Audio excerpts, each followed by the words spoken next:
தாமரை பூவுக்கும் தண்ணிக்கும் விஜய் நடித்த படத்தில் இருக்கக்கூடிய பாட்டுன்னு மட்டும் நினச்சிடாதீங்க. தாருக்கும் தண்ணிக்கும் என்ன சம்மந்தம்? தார் ஊற்றி தண்ணி ஊற்றின இடத்துல தாரை ஊற்றி ரோடு போட்டால் எப்படி இருக்கும்? அதை சன் நியூஸே செய்தியாக வெளியிட்டா அதை விட எப்படி இருக்கும்? அதை நிறைய பேர் ட்விட்டரில் ஷேர் பண்ணாங்கன்னா அந்த வீடியோவை நீங்கள் பார்த்தீங்கன்னா, என்ன விக்கி, தார் ஊற்றி யாராவது ரோடு போடுவாங்களா? தார் ஊற்றி ரோடு போடுவாங்க, தண்ணியில் தார் ஊற்றி ரோடு போடுவாங்களா? அடமழை பெய்யும்போது ரோடு போடக்கூடிய, அதுவும் 30 லட்சம் ரூபாய்க்கு ஒரு ரோடு போடக்கூடிய அந்த அபார திறமையை, அந்த அபார என்ஜினியரை பாராட்டி இன்றைக்கி சன் நியூஸே ஒரு நியூஸை வெளியில் விடுறாங்க. சன் நியூஸ் தெரியும், ஆளும் கட்சியினுடைய முக்கியமான ஊடகம். அப்படி இருக்கும்போது அவங்களுடைய ஊடகத்திலேருந்து இப்படி ஒரு செய்தியா? என்னப்பா, உண்மையிலேயே ஜனநாயகத்தினுடைய தூண் அப்படிங்கிறத நம்முடைய ஊடகம் செய்து காண்பிக்கிறதோ அப்படின்னு சொல்லி ஒரு நிமிஷம் நானே ஜெர்க் ஆகிட்டேன். பரவாயில்லையே, இதெல்லாம் சொல்கிறாங்களே. ஏன்னா மக்களுடைய வரிப்பணம் வேஸ்ட்டாக போகுது பார்த்தீங்களா? அப்போ தார் ஊற்றி தண்ணி ஊற்றி அந்த ரோடை போட்டு மறுபடியும் தண்ணி தேங்கி மறுபடியும் அந்த ரோடு நாசமாக போய் என்ன நடக்குது? என்னதான் நடக்குது? எப்பா, நாங்கள் ராமர் வழியில் தான்ப்பா ஆட்சி செய்கிறோம். சார், திராவிடம் அப்படின்னு சொன்னீங்க, அதெல்லாம் விடுங்க, முருகனுக்கு நாங்கள் காவடி தூக்க போகிறோம்ப்பா அப்படின்னு சொல்லி முருகப்பெருமானை மிகப்பெரிய அளவில் மறுபடியும் திராவிட கட்சி சார்ந்து இருக்கக்கூடிய நபர்கள் எல்லாரும் பேச ஆரம்பிச்சிருக்காங்க. அப்பன் சிவபெருமான், மகன் முருகப்பெருமான், அடுத்ததாக யார்? ராமபிராணியும் பேசிட்டாங்க. மெதுவாக இந்த சங்கிகள் குரூப்பில் இவங்களும் வந்துடுவாங்களோ? இது தமிழ் பக்ஷம் வழங்கும் ஆழமான அரசியல் சதுரங்கம்.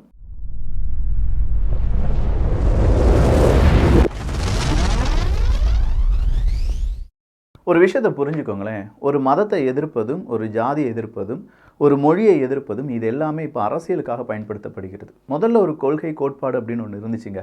அந்த கொள்கை கோட்பாட்டில் எப்பவுமே ஸ்ட்ராங்காக இருப்பாங்க. அவங்களுடைய கொள்கை கோட்பாடு மாறவே மாறாது. எனக்கு ஒன்று பிடிக்கலைன்னா பிடிக்கல, அவ்வளோதான். ஆனால் இப்போ இருக்கக்கூடியது அப்படி கிடையாது. இந்த 5 வருஷம் எனக்கு ஒன்று பிடிக்கல, அடுத்த 5 வருஷம் எப்பா என்னைய மாதிரி நண்பர்கள் இருக்காங்களா, கொஞ்சம் காசு, அந்த பணம், அந்த அரசியல் அதிகாரம் இதெல்லாம் வந்தோடனே உன்னை விட பெரிய நண்பன் யாராவது இருக்காங்களா அப்படிங்கிற மாதிரி இருக்குங்க இப்போ இருக்கக்கூடிய அரசியல். எல்லாரும் கேட்குறாங்க, அரசியல் சதுரங்கத்தில் இந்திய அரசியலை பற்றி ஏன்டா பேச மாட்டேங்க? சார், தமிழ்நாட்டு அரசியலை பேசுகிறதுக்கே இங்கே நேரத்தை காங்கலை. இருக்கிற தமிழ் பக்ஷம், வியூகம், இதுக்கெல்லாம் அப்டேட்டை எடுத்து அதை வெரிஃபை பண்ணி அதை உங்ககிட்ட சொல்லி மறுபடியும் கொஞ்ச நேரத்தில் தமிழக அரசியல் என்ன நடக்குது அப்படிங்கிறத பார்த்து முடிக்கிறதுக்கு முன்னாடியே மண்டை காஞ்சி போயிடுது. இதில் இந்திய அரசியலாக நம்ம போயிட்டோம்னு வச்சுக்கோங்களேன், முடிஞ்சு. மறுபடியும் எங்கள் வீட்டிலேருந்து நீ தண்ணி தொளிச்சு விட்டுருவாங்க. நீங்கள் தான் யாராவது உங்கள் வீட்டில் வச்சு நீ பார்த்துக்கணும். சரி, இப்போ நடக்கக்கூடிய விஷயம், தாருக்கும் தண்ணிக்கும் என்னைக்கும் செட் ஆகாது. என்னைக்கும் தாருக்கும் தண்ணிக்கும். தார் ரோடு போட்டு 2 நாட்கள் கழித்து மழை வந்தாலே தாங்காது. மழையிலேயே தார் ஊற்றி போட்ட கான்ட்ராக்டருக்கு பில் பாஸ் ஆகிற வரைக்கும் கூட தாங்காது. பில்லு பாஸ் ஆகணும்ல, ஒரு கான்ட்ராக்டர் இதை எடுத்திருப்பார். இத்தனை லட்சம் ரூபாய்க்கு உங்களுக்கு நான் ரோடு போட்டு தரேன், இத்தனை உயர்த்தி இவ்வளோ ஜல்லி போட்டு இவ்வளோ தார் ஊற்றி உங்களுக்கு ரோடு போட்டு தரேன் அப்படின்னு சொல்லி அவர் கான்ட்ராக்ட் எடுத்திருப்பார். ஆனால் என்னப்பா இப்படி ரோடு போடுறீங்களே, இது நியாயமா அப்படிங்கிற கேள்வியை அங்கே இருக்கக்கூடிய மக்கள் கேட்குறாங்க. அந்த மக்கள் கேட்குறாங்களோ இல்லையோ, நீங்கள் கேளுங்க. ஸ்டாக் மார்க்கெட் அதில் பாதாளத்துக்கு போயிடுச்சுன்னு வச்சுக்கோங்களேன், உடனே நம்முடைய பொருளாதார புலிகள்லாம் வந்து சொல்கிறாங்க, ஸ்டாக் மார்க்கெட் அதில் பாதாளத்துக்கு போயிடுச்சுன்னா ஏதோ ஷேரில் இன்வெஸ்ட் பண்ணவே மட்டும்தான் பாதிக்கப்படுறான்னு நினைக்கிறியா? கிடையாது. பிஎஃப் பணம் அதில் தான் இருக்குது, உங்களுடைய நிறைய சேவிங்ஸ் பணம் அங்கே தான் இருக்குது, எல்ஐசி பணம் அதில் தான் ஒரு 10% போட்டிருக்காங்க, இது எல்லாமே ஸ்டாக் மார்க்கெட்டில் அடி வாங்குமே அப்படின்னு சொல்கிறாங்கல்ல. அந்த பொருளாதார புலிகள் எல்லாருமே நான் என்ன கேட்குறேன்னா, எங்கேயோ ஒரு இடத்துல 30 லட்சம் ரூபாய்க்கு ரோடு போடுறாங்க, இதனால் உனக்கு என்ன பிரச்சனை வந்துட போகுது அப்படின்னு கேட்டிங்கன்னா, ஏன் ஒவ்வொரு வரிப்பணமும் உங்ககிட்ட தானே போகுது? ஜிஎஸ்டி கொடுக்குறதுலையும் கொஞ்சம் அரசாங்கம், மத்திய அரசாங்கம் எடுத்துக்கிறாங்க, கொஞ்சம் மாநில அரசாங்கம் எடுத்துக்கிறீங்க.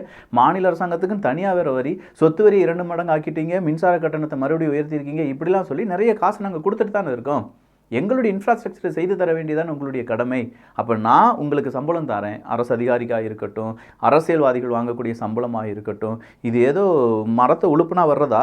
எங்கள் ஊர்லலாம் சொல்லுவாங்க, நல்லா உழுப்பி பாரு, உழுப்புனா நல்லா வரும்டா அப்படின்னு சொல்லுவாங்க. நானும் போய் நிறைய தடவை உழுப்பியிருக்கேன். உழுப்புனா முருங்கைக்காய் கூட கீழே விடாது. இவங்களுக்கு எங்கேருந்து தான் இந்த மாதிரி கோடியாக பணம் கொட்டுதுன்னு தெரியலை.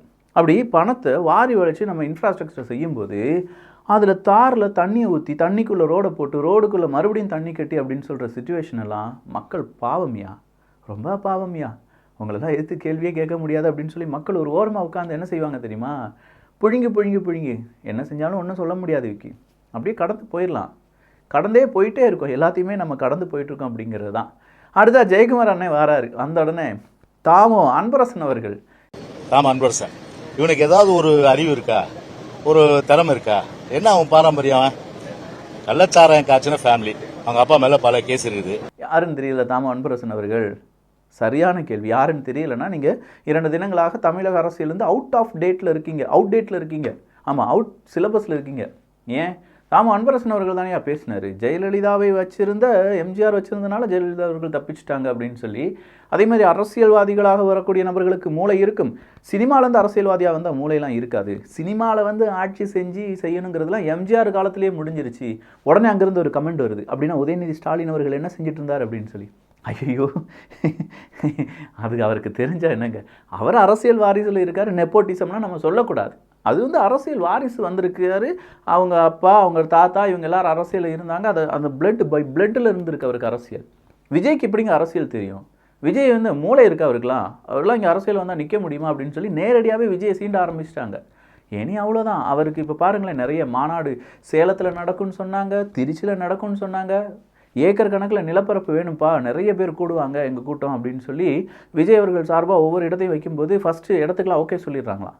2 தினங்களில் மறுபடியும் வந்துக்கிட்டு இல்லை நீங்கள் வேறு யாருக்காவது ஒன்று ஃபோன் பண்ணி கேளுங்களேன், இந்த இடத்தை இப்போதைக்கு தர முடியாதுன்னு சொல்கிறாங்களாம். இந்த மாதிரிலாம் ஒரு மாநாடு நடத்துறதுக்கே பல சிக்கல்கள் இருப்பதாக செய்திகள் வெளியாகின்றன. அப்போது விஜய் அவர்களுக்கு மூளை இல்லை அப்படின்னு சொல்லிட்டாரோ என்னவோ, நடிகர்களுக்கே மூளை இல்லைன்னு சொல்லிட்டாரு. சரி, அந்த நடிகர் லிஸ்ட்டில் உதயநிதி ஸ்டாலின் அவர்களை சேர்த்துருக்க முடியாதா இருக்கும், டிஸ்ட்ரிபியூட்டர் லிஸ்ட்லையோ இல்லாட்டி ப்ரொடியூசர் லிஸ்ட்லையோ ஏதாவது ஒன்று சேர்த்து விடுங்கயா அப்படின்னு சொல்லிட்டு இருக்க அந்த நேரத்தில் ஜெயக்குமார் அவர்கள் வந்து தாம அன்பரசனா யார் அவன் அப்படின்னு சொல்லி எதுகை மோனையில் பேசிட்டாருங்க. பாவம், எனக்குன்னு பகீர் ஆயிடுச்சு, வேர்த்திருச்சு, என்ன எப்படி பேசுகிறாரு அப்படின்னு சொல்லி பார்த்தா தாம அன்பரசன் அவர்களை மட்டும் இல்லை அவங்க அப்பாவையும் இழுக்கிறாரு. கள்ளச்சாராயங்காச்சும் நிறைய கேஸ் இருக்கியா அவர் மேலே அப்படின்னு சொல்லிட்டு அழகிரி இருக்கார்ல, காலை உடச்சி போட்டாரியா அப்படின்னு சொல்லிட்டாரு. இனி இவ்வளோ ரகசியத்தை தெரிஞ்சு வச்சிருக்காரா ஜெயக்குமார் அண்ணன் அப்படின்னு பார்க்கும்போது, இனி ஜெயக்குமார் அண்ணனை பற்றி தாம அன்பரசன் அவர்கள் என்னெல்லாம் பேச போகிறாங்க அப்படிங்கிறது நமக்கு தெரியாது பாருங்களேன். இப்போ அவர் பேசின வீடியோ தான் வைரல். தாம அன்பரசன் அவர்கள் டேக் பண்ணி என்னையா உங்களை பற்றி இப்படி பேசிகிட்டு இருக்காங்க, உடனே வடிவேலு வீரபாகு கேரக்டர்லாம் கூப்பிட்டு எனக்கு ஒரு உண்மை தெரிஞ்சாகணும் அப்படின்னு சொல்லி ப்ரஷ் பண்ணும்போதெல்லாம் வந்து கேட்பாங்களே, இந்த பேட்டரி எப்படியா, சரி இந்த பேக்கரி எப்படியா வாங்கினேன் அப்படின்னு சொல்லி அதே மாதிரி கேட்க ஆரம்பிச்சிட்டாங்க. பரவாயில்லையா, இந்த ட்விட்டர் சந்துக்களை எவெல்லாம் மாற்றானோ அவனை உண்டு இல்லைன்னு செஞ்சிடுறாங்க. அது அரசியல்வாதியும் பார்க்க மாட்டுக்காங்க, யூடியூபர்ஸ்னும் பார்க்க மாட்டுக்காங்க, இன்ஸ்டாகிராம் இன்ஃப்ளூயன்சரும் பார்க்க மாட்டுக்காங்க, ஈவன் இந்தியன் 2 படம்னாலும் பார்க்க மாட்டுக்காங்க. ஒவ்வொரு சீன் பை சீனாக வெட்டி இது என்ன இப்படி இருக்குது, இந்தியன் தாத்தா திருடக்கூடாதுன்னு சொன்ன தாத்தா கடைசி நேரத்தில் சப்வே சர்ஃபஸில் ஏறுறதுக்கு நீ அந்த பையன்ட்டு ஒரு 1 வீல் அந்த ஸ்கூட்ரு, அது என்ன ஏதோ ஒன்று ஸ்குவாட் கூட்ரா அதை எதையோ திருடிட்டு போனில தாத்தா, அது சரியா தாத்தா, உனக்கு நீயே வர்மம் போட்டுக்கிடுவியா தாத்தா அப்படிங்கிற கேள்வியெல்லாம் கேட்குறாங்க.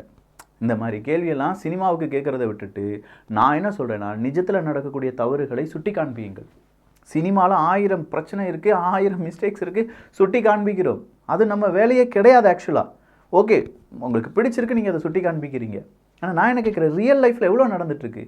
ஒரு அரசு பேருந்து தள்ளி ஸ்டார்ட் பண்ணுறாங்க சார், அரசு பேருந்து தள்ளி ஸ்டார்ட் பண்ணக்கூடாது சார், நம்ம வரி பணம் வேஸ்ட் ஆகுது சார், அங்கே சரி பண்ணிட்டாங்க, புது பெயிண்ட்டு, இத்தனைக்கும் அந்த பஸ்ஸு புது பெயிண்டில் இருக்குது, தள்ளி ஸ்டார்ட் பண்ணுறாங்க அப்படின்னு சொல்லும்போது மெயின்டெனன்ஸ் இல்லை. புரிஞ்சுக்கோங்க, நம்ம காசு செலவாகுது, விரயமாகுது. 2 மணி நேரம் 3 மணி நேரம் இந்தியன் படத்தை நீ பார்க்க வச்சு ஒரு ட்ரெய்லரை பார்க்க வச்சு அனுப்பிட்டியே அப்படின்னு சொல்லி ஆதங்கத்தை கொட்டக்கூடிய நாம் வாழ்நாள் முழுவதுமாக நாம் பயணிக்க மாட்டோம்னா நம்மளை விட அடுத்ததாக பொருளாதார ரீதியில் பின்தங்கி இருக்கக்கூடிய எல்லாருமே அதில் தானே பயணம் செஞ்சிட்ருக்காங்க. என்னைக்காவது ஒரு நாள் இந்த படத்தை வச்சு கிழிச்சு செய்கிற மாதிரி இங்கே நடக்கக்கூடிய அரசியல் அவலங்களையும் நம்ம அன்றாட வாழ்க்கையில் நடக்கக்கூடிய செய்திகளையும் நீங்கள் ஒரு நாள் கிழிச்சு தொங்க விட்டீங்கன்னு வச்சுக்கோங்களேன், இந்தியன் தாத்தாலாம் தேவையே கிடையாது. அரசியல் சதங்கத்தெல்லாம் மூடிட்டு நான் பாட்டுக்கு வேறு ஏதாவது சேனலை தொடங்கிட்டு போயிட்டே இருப்பேன். நமக்கு வேலை இல்லையே, நீங்களாம் இப்படி கேள்விகள் கேட்க ஆரம்பிச்சிட்டிங்கன்னா சீக்கிரம் எனக்கு வேலை இல்லாமல் செய்யுங்கயா. இந்த வேலை ரொம்ப கஷ்டமான வேலை. அந்த பக்கமும் அடி வாங்கணும், இந்த பக்கமும் அடி வாங்கணும், நடுவில் நிற்கிறியாடா அப்படின்னு சொல்லி நடுவில் நிற்கணும், ஓங்கி குத்துவான். எல்லாத்தையும் வாங்கிக்கிட்டு இதெல்லாம் நம்ம செய்தியாக வெளியிட வேண்டும். அடுத்து வந்திருக்கக்கூடிய செய்தி, நாங்கள் வரவேற்கிறோம் செல்வ பெருந்தொகை. என்ன வரவேற்கிறார்? உதயநிதிக்கு எல்லா தகுதியும் இருக்கிறது, அவர் துணை முதலமைச்சர் ஆவதை நாங்கள் வரவேற்கிறோம். ஆமாம், இந்த நீங்களே குண்டை வைப்பீங்களா, நீங்களே எடுப்பீங்களா அப்படின்னு சொல்லி சாமியில் ஒரு டைலாக் விவேக் அவர்கள் பேசுவாங்க. அப்போ கூட நினச்சேன், இதெல்லாம் சின்ன படம் என்ன இப்படி ஒரு டைலாக் வச்சுருக்காங்கன்னு. அரசியல்வாதிகளை பார்க்கும்போது தான் துணை முதலமைச்சர் உதயநிதி ஸ்டாலின் அப்படின்னு சொல்லி கொஞ்சம் பேர் கிளப்பி விடுறாங்க. அப்படியே கிளப்பி விட்டாங்க. திரும்ப வந்துட்டு யார் இந்த துணை முதலமைச்சர் உதயநிதி ஸ்டாலின் அவர்கள் அப்படின்னு சொன்னாங்க. யாருப்பா சார், உங்கள் கட்சியில் தான் அப்படி பேசிகிட்டு இருக்காங்க சார். அது என்ன சொன்னார் அவர், வழுக்கத்தானே செய்திருக்கிறது பழுக்கவில்லை அல்லவா அப்படின்னு சொல்லி சொன்னார்.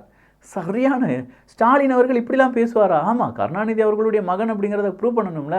வழுக்கத்தானே செய்கிறது பழுக்கவில்லை அப்படின்னு கேட்டார் பாருங்க. உதயநிதி ஸ்டாலின் அவர்களுக்கு 10 பொருத்தமும் பக்காவாக இருக்குது துணை முதலமைச்சர் ஆகிறதுக்கு. அதனால் ஆகஸ்ட் 19ஆம் தேதிக்கு பிறகு பேசாமல் துணை முதலமைச்சர் ஆக்கிருங்கப்பா. அது ஏன் ஆகஸ்ட் 19ஆம் தேதி சார்? ஆடி நடந்துட்டுருக்கு சார். நம்ம திராவிட கொள்கையில் இருக்கோம்ப்பா, நம்ம நல்ல நேரம் கெட்ட நேரம்லாம் பார்க்கக்கூடாது அப்படின்னு நீங்கள் நினச்சிங்கன்னா அதெல்லாம் தவறு. ஆடி நடந்துச்சுன்னா அது செய்ய மாட்டாங்க. அங்கே யமகண்டம் நடந்துச்சுன்னா சுத்தமாக எட்டி கூட பார்க்க மாட்டாங்க. நல்ல நேரத்தில் செய்வாங்க. கெட்ட நேரம்லாம் ஆரம்பிச்சிருச்சுன்னா அவ்வளோதான். ஆனால் என்னன்னு சொல்லுவாங்கன்னா பகுத்தறிவு அப்படின்னு சொல்லுவாங்க. இது பேர் பகுத்தறிவு கிடையாது சார். இது பேர் மக்களை முட்டாளாக்கி நாம் மட்டும் நல்லபடியாக இருப்பது அப்படிங்கிற மாதிரி இருக்குது. எல்லா தகுதியும் இருக்கிறது அப்படின்னு சொல்லி இந்த செல்வ பெருந்தகை அவர்கள் இங்கே சொன்னதையும் 2 தினங்களுக்கு முன்னாடி இதே செல்வ பெருந்தகையை வச்சு ஒரு காங்கிரஸ் கமிட்டி ஒன்று நடக்குது. அந்த வீடியோ நான் பார்த்துப்பிட்டேங்க. ஏங்க 10 பேராக சேர்க்க சொல்கிறீங்க, நாங்கள் என்ன வந்தால் சேர்க்க மாட்டோம் நான் சொல்கிறோம். இப்போ காங்கிரஸ் கட்சியில் இருக்கிறவன்லாம் வேறு வழியே இல்லாமல் இருக்கிறவையா, புரிஞ்சுக்கோங்க அப்படின்னு சொல்லி, சார் நீங்கள் மனசில் பேசிகிட்டு இருக்கிறத மைக்கில் பேசிட்டீங்க அப்படின்னு சொல்கிற மாதிரி இருந்துச்சு. அதெல்லாம் மனசில் மட்டும்தான் பேசணும். நேரடியாக பேசுகிறாங்க, காங்கிரஸில் யாரும் சேர மாட்டுக்காங்க, மிகப்பெரிய பிரச்சனையாக இருக்குது அப்படின்னு சொல்லி அவர் பேசின விஷயம் இருக்குது பார்த்தீங்களா?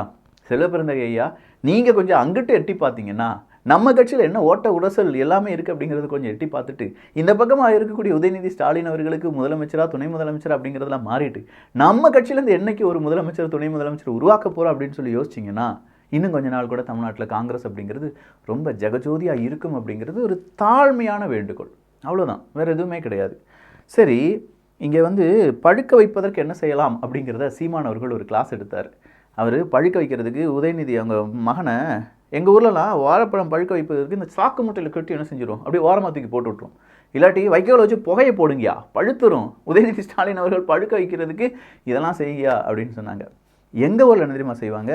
நல்லா ஒரு கம்பி எடுத்து அதை நல்லா காய்ச்சி அதில் கொஞ்சம் சுண்ணாம்பை தடவி அப்படியே அந்த வாழை தண்டு இருக்குது பார்த்தீங்களா, அதில் அப்படியே குத்தி வச்சுருவாங்க. சில இடத்துல செய்வாங்க பழுக்க வைக்கிறதுக்கு இப்படின்னு சொல்லி. இப்போ பழுக்க வைக்கிறதுக்கு எப்படி பழுக்க வைக்கலாம் அப்படிங்கிற ஒரு விமர்சனமே நடந்துகிட்ருக்கு. இதெல்லாம் ஒரு புறம் இருக்கட்டும். ராமர் ஆட்சி தான் எங்கள் ஆட்சி அப்படின்னு சொன்னார் பார்த்தீங்களா ஒரு அமைச்சர். அடுத்தா சொல்லியிருக்காங்க, எப்பா முருகனுக்கு நாங்கள் இதெல்லாம் செய்ய போகிறோம் அப்படின்னு சொல்லி. என்ன செய்ய போகிறாங்க அப்படிங்கிறத அடுத்த அரசியல் சதுரங்கத்தில் பார்க்க போகிறோம். கதம் முடிஞ்சிருச்சு. இன்றைய வீடியோ முடிஞ்சிருச்சு. நாளை வீடியோவில் அதெல்லாம் பார்க்கலாம். ஸோ இந்த வீடியோ எப்படி இருந்துச்சு அப்படிங்கிற உங்களுடைய கருத்துக்கள் இங்கே வரவேற்கப்படுகின்றன. எல்லோரும் அரசியல் சதுரங்கத்தில் இணைந்திருங்கள். நல்லதை பகிர்ந்து நல்ல சமுதாயத்தை உருவாக்குவோம். நன்றி, வணக்கம்.